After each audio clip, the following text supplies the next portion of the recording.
กับทักทายสบายดีและสวัสดีFCเด้อเนาะพ่อแม่พี่น้องเบิดสุคนไม่ว่าจะเป็นพี่น้องฝั่งไทยฝั่งลาวหรือต่างประเทศก็ยินดีต้อนรับเข้าสู่ช่อง YouTube ตู้คำปันสุขพี่น้องเลยเนาะจำเป็นพี่น้องขออนุญาตปิดประตูก่อนเนาะมาเจอพ่อตู้คำวันนี้พี่น้องเอ๋ยเนาะก็มีเรื่องราวคือเก่าพี่น้องเอ๋ยเนาะคือแนวนี้พี่น้องเอ๋ยเนาะFC ที่ว่าอยากให้ตู้คำเนาะไปหาทางไอเกตมันนี่ดือสามีน้องมะนาวตู้คำก็ได้คุยกับไอเกตแล้วว่าอาทิตย์หน้าเนาะไอเกตมันนี่เพิ่งจะยุดทุกวันอาทิตย์นี้บ่ทันเขาก็ได้นัดกันวันอาทิตย์หน้าเอาได้เจอกันแน่นอนพี่น้องเอ๋ยเนาะแต่เรื่องนี้พี่น้องเอ๋ยเนาะหลักๆประเด็นคือเกี่ยวกับยูทูบเบอร์ลาวพี่น้องเอ๋ยเนาะยูทูบเบอร์ลาวลาวต้มลาวโกงลาวเนาะพี่น้องเอ๋ยเนาะนั่นก็คือบ่าวน้อยปากเซที่กำลังมีคดีเนาะและบาโบก็ได้ตามเมื่อฮอดบ้านหรือว่าทางปากซองปากเซคุณแหละเนาะช่องเมกเมื่อทางนั้นได้พี่น้องจำปาซักเมื่อตามหาเพิ่นนั่นแหละพี่น้องเอ๋ยเนาะบ่ว่าเพิ่นเขาไทยได้บ่เนาะพี่น้องตามที่เฮาได้เบิ่งและทุกครั้งก็ได้ติดตามช่องบาโบเนาะและทุกครั้งก็ได้เห็นบาโบนั่งคุยกับอ้ายสั่งแต่พี่น้องเนาะทุกครั้งคือสื่อคนแหละเดี๋ยวทุกครั้งจะพาไปเบิ่งคลิปเพิ่นน้อยนึงเนาะซึ่งทุกครั้งได้เบิ่งเนาะได้ชมที่เพิ่นคุยกันและมันก็ใกล้เคียงแล้วก็คล้ายกันกับชีวิตทุกครั้งเนาะซึ่งทุกครั้งก็มีหมู่คนหนึ่งเนาะกับแบบไอโบนี่แหละแต่ว่าบ่ได้ถึงค่ะว่าเพิ่นช่อโกงเป็นมิจฉาชีพคือบ่าวน้อยปากเซนี่ดอกพี่น้องเนาะแต่เพียงแต่ว่าเพิ่นเฮ็ดคือบ่แม่นเฮาเนี่ยเป็นเพื่อนเฮ็ดคือบ่แม่นว่าเฮาเนี่ยเป็นหมู่เป็นคู่ร่วมทุกข์ร่วมสุขกินสุขกินดิบแบ่งปันฮักแพงกันมานะพี่น้องเนาะซึ่งบ่าวโบเราก็ได้เว้ากับอ้ายผู้หนึ่งเนาะที่นั่งคุยกันเดี๋ยวทุกครั้งจะพาเบิ่งคลิปเราไปนั่งคุยกันว่าเสียใจบ่เนาะและคิดเห็นอย่างไรกับบ่าวน้อยปากเซที่เฮ็ดกับบ่าวโบนะพี่น้องเพราะว่าเคยช่วยเหลือกันร่วมทุกข์ร่วมสุขกันมาคือเฮ็ดกันได้เนาะซึ่งมันเป็นเรื่องที่ว่ารับได้บ่หรือรับบ่ได้เนาะที่ว่าอ้ายเพิ่นได้คุยกันนั่นแหละ2คนเพิ่นเนาะซึ่งทุกคำมองว่าโอ๊ยเป็นใครก็รับบ่ได้เนาะพี่น้องเอ้ยเนาะขนาดตัวทุกคำเองนะทุกคำต้องรับบ่ได้เนาะเพราะว่าถึงแม่นอยู่ถึงว่าเพิ่นสิทักทายเฮาสิเห็นเฮาสิ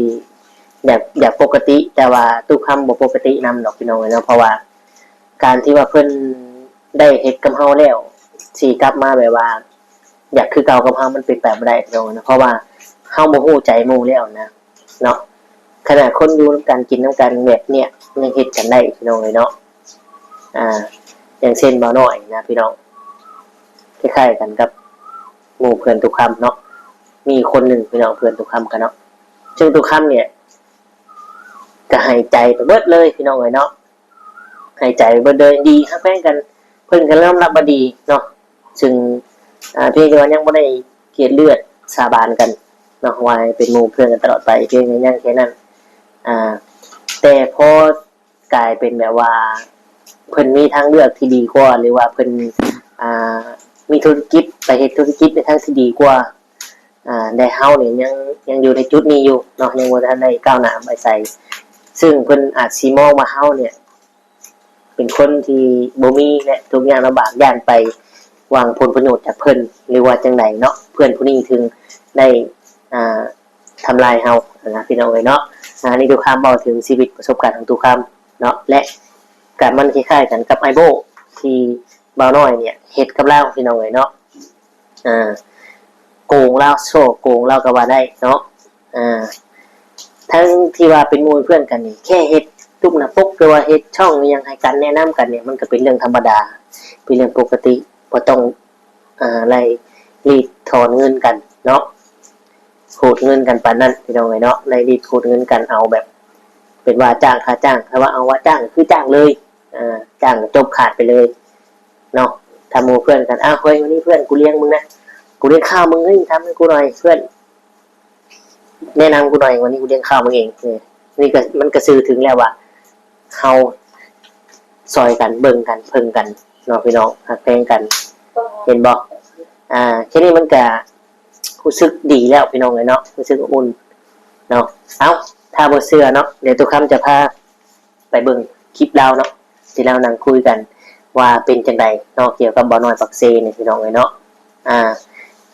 ลักๆแล้วเนี่ยตอนนี้บ่อน้อยปักเซเนี่ยกำลังหนีอยู่เนาะซึ่งหลายคนก็ตามคือว่าออกหมายจับเลยนะพี่น้องคือว่าแจ้งความเพิ่นทางบ่อโบที่มาเพิ่นแจ้งความจับเราเบิดเลยนะพี่น้องเลยเนาะแต่ได้เห็นคลิปแล้วออกมาอยู่ว่าเรากลับบ้านเนาะทางบ่อน้อยกลับบ้านไปออกรถโชว์ลงว่ารถรู้ชื่อสดอีกอย่างประมาณนี้นะพี่น้องเลยเนาะตามที่ว่าเราเห็นในคลิปนะบ่ฮู้ว่าสิจับได้หรือบ่หรือเรื่องจริงบ่เนาะแต่ว่าข้อมูลที่ออกมาเนี่ยแจ้งความด้วยอย่างนี้ออกมาแล้วจริงอีหลีพี่น้องเลยเนาะไปเดี๋ยวทุกคนจะพาไปบนคลิปเราจะให้หนึ่งนะพี่น้องเนาะมีเรื่องราวกับบ่าวโบและหลายคนอยู่ตรงนี้นะฮะและเชื่อว่า FC คนไทยทุกคนเนี่ยพุ่งเป้าไปที่เขาด้วยใช่ครับผมนะฮะแต่เขารับได้แต่สิ่งที่เราพูดตอนนี้เราคิดว่าเขาก็ไม่โกรธทำไมไม่โกรธก็ผมไม่ได้ทำผมไม่มีส่วนเกี่ยวข้องอะไรต่างๆนะแต่ถ้าเกิดว่าน้องทำจริงน้องจะโกรธไหมพี่พูดอย่างนี้ใช่ไหมคือผมทำจริงโอ้ถ้าผมทำจริงนะคือผมต้องผิดตัวเองแล้วแหละผมยังกล้าทำพี่เขาแล้วจะให้พี่เขาโกรธผมได้ไงผมต้องโกรธตัวเองมากกว่าและที่น้องก็เชื่อนะว่าเพื่อนเขาเป็นคนทำด้วยหลักฐานที่น้องก็เชื่อนะแล้วน้องเชื่อไหมว่าเขาจะทำกับพี่โอ้แต่ตอนแรกไม่คิดพี่เอาจริงนะคือ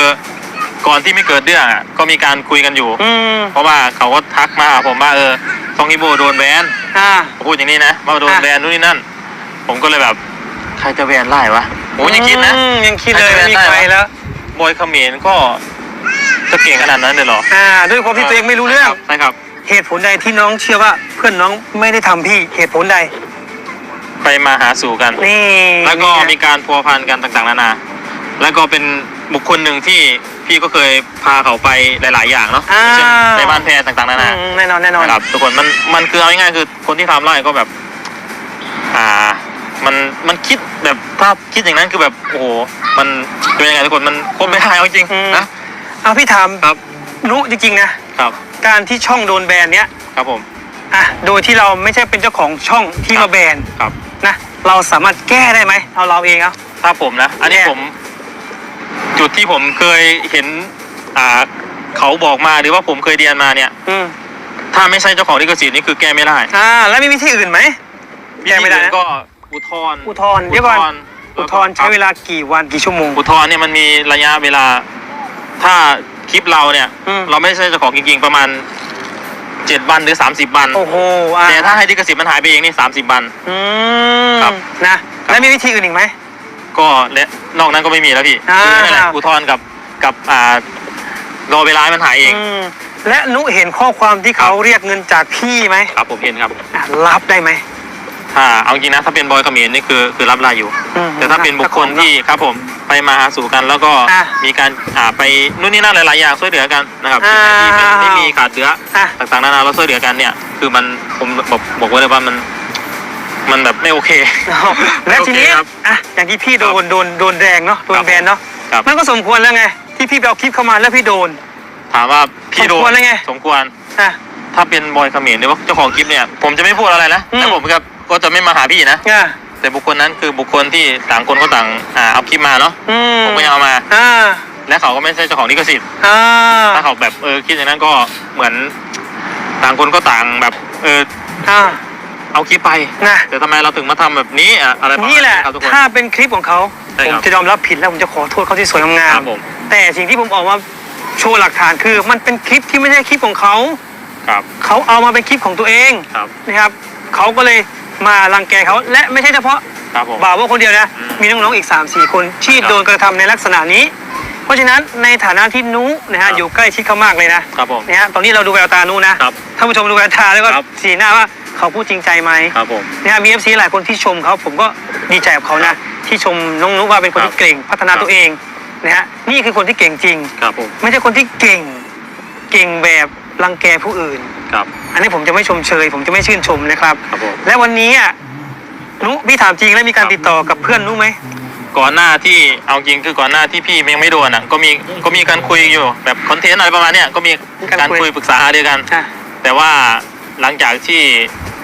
เรื่องราวต่างๆแล้วที่มันสาวไปหาเขาผมก็เริ่มเชื่อแล้วนะว่าแต่ก่อนผมไม่เชื่อนะจริงๆพี่เพราะว่ามันหลักฐานยังไม่ชัดเจนไงคือคนที่ใกล้ตัวเราเนี่ยเขาก็ไม่พฤติกรรมเขาน่ะบางเรื่องผมอาจไม่ดูนะพี่นะว่าอาจจะคบกันจริงๆแต่ว่าเราก็ไม่ได้ติดตามชีวิตเขาตลอดชีวิตนะแล้วไปทุกชั่วโมงอย่างเนี้ยเขาอาจจะคบกันก็ปกติทุกอย่างนะครับทุกคนแต่ว่ารับหลังก็ไม่รู้นะว่าเขามีพฤติกรรมแบบต่างๆนานานะครับพี่น้องครับก่อนหน้าที่พี่เคยเห็นนุนะฮะนุเนาะกับเพื่อนนุมีการกระทบกระทั่งกับอินฟูบ้านเดียวกันไม่ว่าจะเป็นแพรวาของเอนามเนาะน้องยุแล้วก็ทางน้องขอนุชดาวเนี่ยของเอนามตอนนั้นมีการกระทบกระทั่งกันครับผมเรามีส่วนไหมกับการทะเลาะกันตอนนั้นส่วนตัวตอนนั้นผมเนี่ยคือไม่ค่อยมีเรื่องกับใครนะพี่เอาจริงคือแพรวากับยุเนี่ยคือรักแพงกันมากแล้วก็เคยช่วยเหลือกันต่างๆนะเขาบางครั้งแบบเขาไม่เก่งอะไรเขามาถามผมบอกผมแนะนำจริงคือจุดเนี้ยอันนี้ผมไม่โอเคพี่น้องเป็นยังไงเนาะหลังจากที่ไปชมคลิปไอโบเพื่อนเนาะหรือว่าบาโบนั่งคุยกับเพื่อนเราพี่น้องเลยเนาะเราก็ถามความรู้สึกของหมู่เราของเพื่อนเราว่าเป็นจังไดแบบนี้รับได้บ่ควรเฮ็ดบ่จังซั่นจังซี่พี่น้องเลยเนาะ FC ของทุกคำว่าจังไดพี่น้องเลยเนาะคิดว่ามันมีความยุติธรรมบ่แบบนี้เนาะเราว่าถ้าเจอนะเราว่าเนาะเบาน้อยบาโบเนี่ยถ้าเจอเบาน้อยนะเราว่าเราเว้าในคลิปตัวที่ว่าเรานั่งอยู่ในปกสโมซิดนั่นแหละพี่น้องเนาะจะเอาปลาทาให้เลยแหละวะเนาะ มันเดือดมันแบบแค้นแห้งพี่น้องเนาะแบบมันเสียใจแห้งมันเชื่อว่าสิเฮ็ดกันได้ลงคอสิเฮ็ดได้ปานนี้เนาะพี่น้องเนาะในล่าสุดเนี่ยบ่น้อยปากเซ่เนี่ยก็มีไปแล้วแล้วก็ยังตามโตบ่ได้เนาะยังก็บ่เห็นมีแต่ว่าติดตามตอนต่อไปพี่น้องเนาะทุกคำกระรุ่นและติดตามเนาะหลายคน FC เนาะก็ได้ฮู้มาหน่อยปากเซเนี่ยเป็นคนดังแต่ใดมาเป็นคนที่มีชาวไทยพูดถึงและFC ไทยหลายเนาะแต่มามื้อนี้เราเฮ็ดให้ความเชื่อถือและความไว้วางใจลดลงเนาะดังได้ก็ดับได้พี่น้องเอ้ยเนาะจริงมีความเพิ่นว่าพี่น้องเอ้ยเนาะก็จะประมาณนี้ทุกคำก็ขอขอบคุณกับคุณหลายๆที่เข้าลงมาชมก็ไลค์แชร์ให้เนาะขอบคุณคุณหลายๆเด้อเนาะสำหรับคลิปนี้ทุกคำคือสิได้ขอตัวจบอำลาพระจากพ่อแม่พี่น้องไปก็คือสิได้กล่าวคำว่าสบายดีและสวัสดีครับ